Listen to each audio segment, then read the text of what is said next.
Hey, good evening, everyone. Welcome to the Lacy Johnson podcast. As you are listening and or watching this, the election will have come. Election day will have come and gone, and we probably won't know the final results by the time you're hearing this. But I'm going to talk a little bit about the election today. Now, I had promised you that we'd have part two of our interview with Ramon Nicholson today.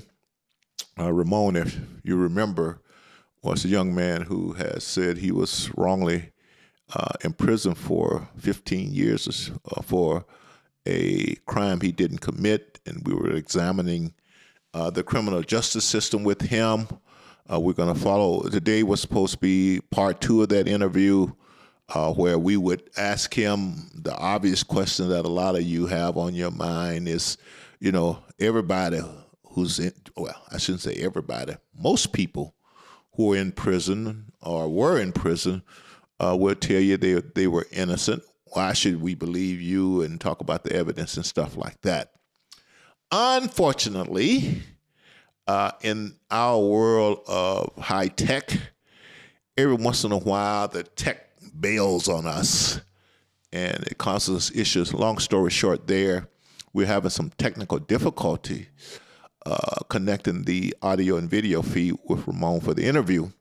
So I've been called out of the bullpen today to comment on some things. So I'm going to comment on some things here with the election and other things. So let's get started. Well, I thought since our interview with Ramon dealt with the criminal justice system and an injustice there, and this is election day, maybe I can come up with something that kind of connect the two things. So bear with me here. I'm winging it a little bit. So here we go.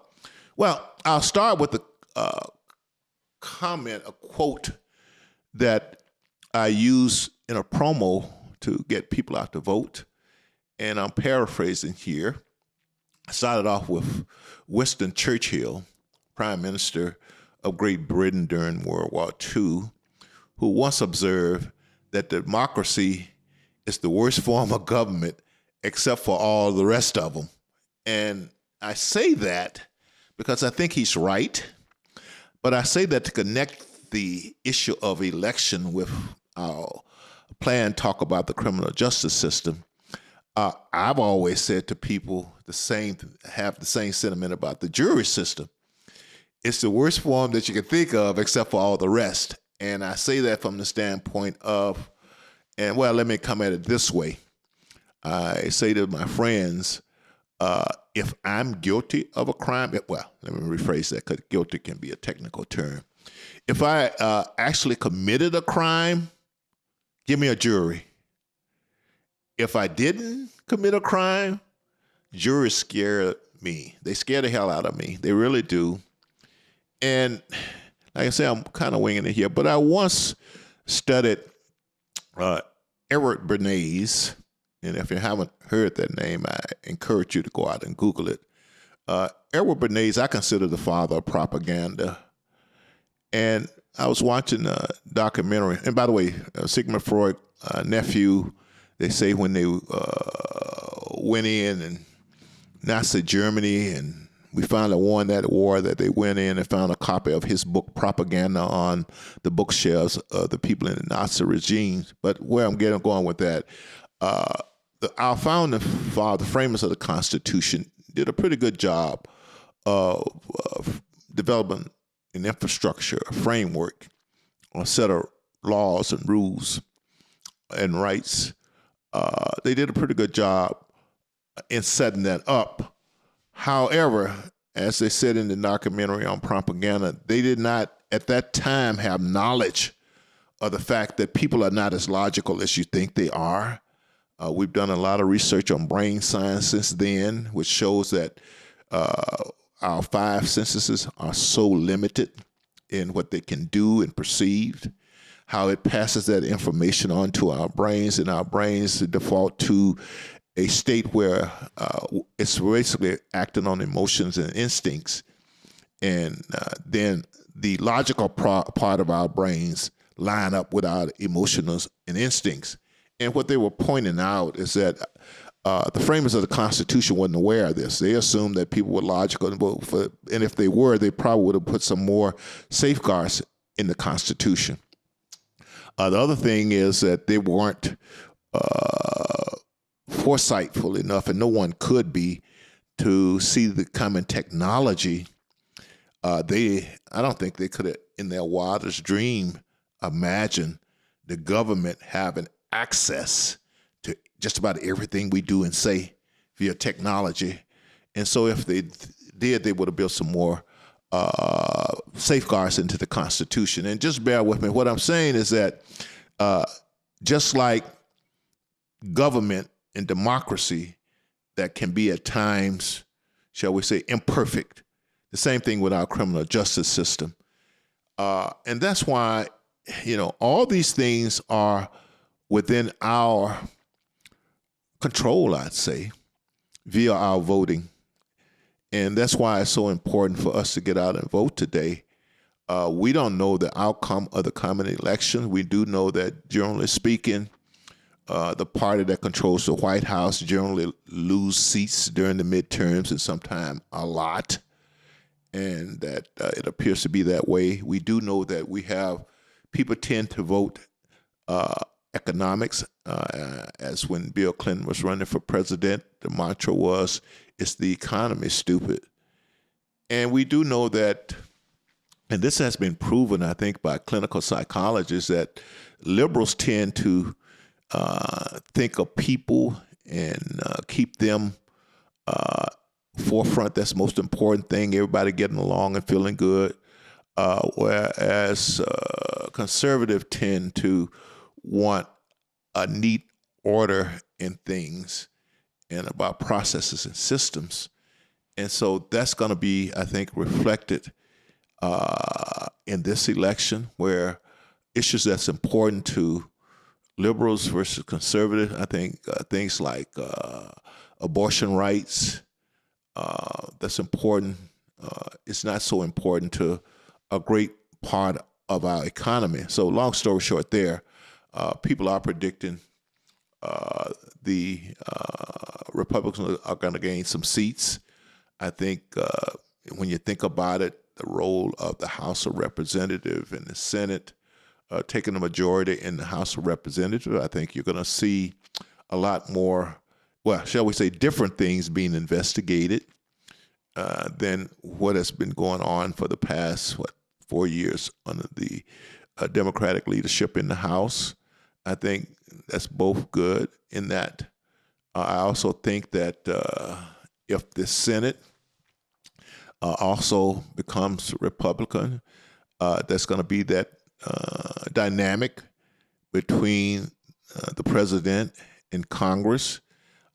It may lead to things just not getting done. But, the framers of the Constitution looked at things not getting done as brakes on the system. Things getting done is the accelerator. And they figured that the government need a set of brakes. And what I'm saying there is that things not getting done isn't always bad. In fact, once again, just thinking off the top of my head, a lot of times what you don't do is just as important as what you do. And so I'm not too concerned about things stalling and things like that. We really want to get back to economics, a good economy. And when I say good economy, lower prices at the gas pumps. I think at one time America was exporter of energy. Now we're importer of energy. We're going over to the Arab nation and asking them to produce oil when we can produce our own oil. I saw a carton of eggs at $6 a carton, and that cost me a pause. So those are the type of things people are going to be voting on. the fact that the cost of mortgages for homes, and it can make a considerable difference what your mortgage payment is, the amount of money that you pay, the interest rate. People are looking at things like that. And of course, crime. Everywhere you look, just about all over the country, crime has gone up. And, I try to stay away from terms that people throw around like dog whistle.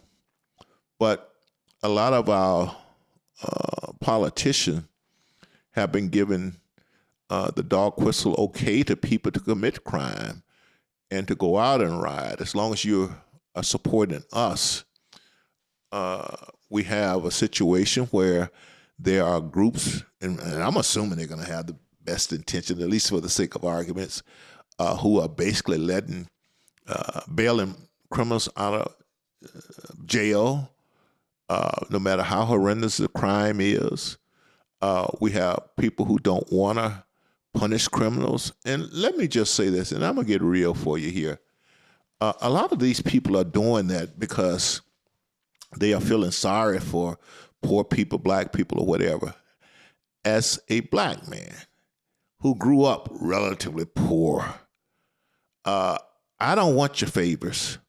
I don't think we're doing people any favors by taking it easy on them. In fact, I just had a conversation, and you can imagine I'm not always popular, about the recent lawsuit that I think the Asian students at Harvard filed, where they felt that they were being discriminated against because of affirmative action. And I'm one of those people, I'm not ever in favor of lowering the bar. This is what I'm saying. I'm not ever in favor of lowering the bar. For anyone that I care about and love, if for anything, I'm about raising the bars. I'm not ever in favor, and let me be straight, a different set of rules. I want the same rule for everybody. And so I'm not in favor of, well, I guess what I'm saying, I'm not in favor of affirmative action, and that's going to come as a shock, and a lot of people are not going to understand it. But I tell people, as far as I know, and I tell my black friends, as far as I know, we didn't need affirmative action for sports. I mean, the NBA never needed an affirmative action program. As far as I know, we never needed an affirmative action program for music and entertainment. And we probably needed it for entertainment because, believe it or not, when I was growing up, they were putting white faces on black music albums. You hardly ever saw any black faces on TV or in the movies. But we didn't need any help there. We struggled, we fought, and we got to the point where people appreciated our talents, was willing to pay for it. And so I feel the same way about any other fields. Let's just go out there and be the best. And there's no doubt that we're the best. And what I do know about most capitalists, the money is more important than the race. The money is more important that if you can demonstrate that you can help that organization, help make money, which I think the athletes and the musicians and the entertainers have done, I think that's a better route to go than to lower the bar, give me special privilege. I like to fight. And I guess a lot of that is my personalities. I like to fight the enemy and get what I want. I like to fight the competition. And believe it or not, my personality, I don't care if you cheated. In fact, my personality is if you cheated, that's a sign of respect because you think you got to cheat to beat me. And I've always been that way, and I'm that way about a lot of the laws and rules. I don't want nothing special. And I tell people I don't like easy. I don't like free. And let's get out here, and eventually I'm going to win. And so I'm saying all that to relate it to our current political situation, our current election date, that we need to just go out and vote for who we want. We need to keep in mind that, no, this is not a perfect system. In fact, it's not even close to being perfect, that this is an ideal.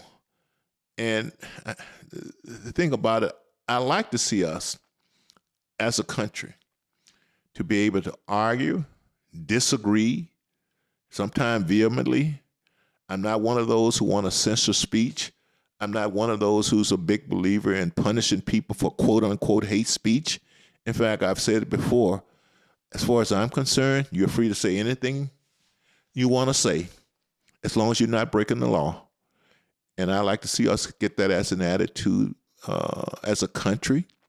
I like for us to welcome different views, things that we fervently disagree with, that we welcome to hear it, because their freedom of speech is the same as our freedom of speech. You can't be in favor of your freedom of speech without, to me, being in favor of other people's freedom of speech, whether we want to hear it or not. And we've gotten to the situation, and it's being reflected in our politics, where certain people can't stand to hear anyone who just disagree with them. And we got to the point where we're censoring people and not letting people hear the other side. And I get back to the point I made in my promo. Look, democracy is imperfect, and it is a bad way of government, except for all the other forms. But if we just allow ourselves and appreciate the fact that it's personal freedom and it's thinking at the individual level rather than the group level, that's going to be our saving grace. And we're at a point now in everybody's word, because I've quoted President Lincoln at one time saying, all the armies, basically I'm paraphrasing here, all the armies in the world cannot destroy and overtake America. That if we are to die, it will be by suicide. And there are a lot of people out there concerned that that's where we're headed as a country. And if you have any concerns one way or the other, go vote, people. And I say that because growing up in the 60s, I know people who died for me to have that right, and I never take it for granted. And I always appreciate it, and I always exercise it. And it's evidence of our belief in this country and where we're going, and the fact that we know it's not always nice. Democracy is not always cute. It's not always fair. But once again, I think it's the best form of system that we have. And it all depends on you and I and every eligible voter exercising that right. So go out and vote today.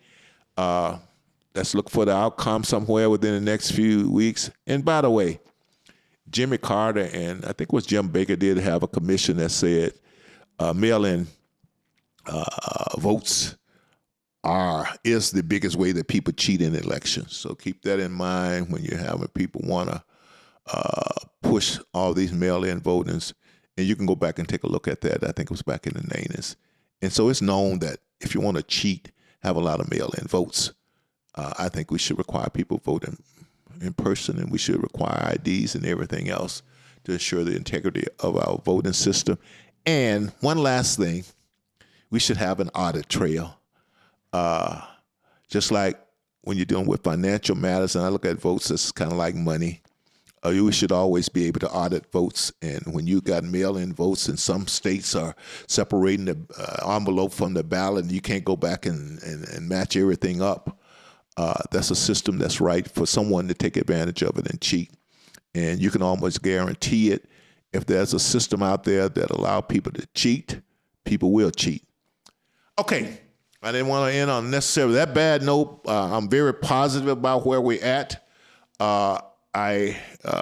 Looking back and respecting my American history and my reading of the Federalist Papers and studying of civics and our rights and responsibilities as citizens, I think in spite of all the criticism, I challenge anyone out there to argue that there's a better form of government than democracy, where the power and votes are distributed at the individual level, and you don't have one group of people, a small group of people deciding where we go.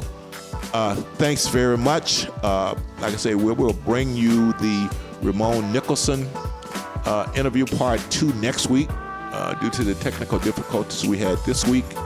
But love all of you, and hope to see you next week. with part 2. Thanks. Lacy Johnson Podcast. Thank you very much.